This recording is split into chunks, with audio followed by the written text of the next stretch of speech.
Bugun siz Allohdan nimadir so'rayapsiz-ku, u bo'lmayapti. Biling, Alloh sizni yaxshi ko'radi. Sizni doim Allohga duo qilishingizni Alloh istayapti. Va biling birodar, bugun duolaringiz ba'zi birisi ijobat bo'lmayapti-ku, xafa bo'lmang. Qiyomatda Alloh berayotgan va sizga tayyorlab qo'ygan ajrlardan xursand bo'lasiz. Shuning uchun birodar, birov bilan urushmang. Birov pulga, molga, mansabga, bir narsaga talashsa siz talashmang. Siz berib yuboring.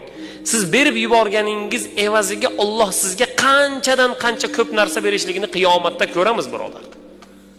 Shuning uchun kuyinmang. Siz uchun xafa bo'lmang. Ba'zi bir narsadan bugun qiyinchiligingiz yoki pulingizda, yoki badaningizda, yoki qalbingizda, yoki bir ishingizda bir muammo va u muammo bugun hal bo'lmayotgan bo'lsa, siz xafa bo'lmang. Xursand bo'ling.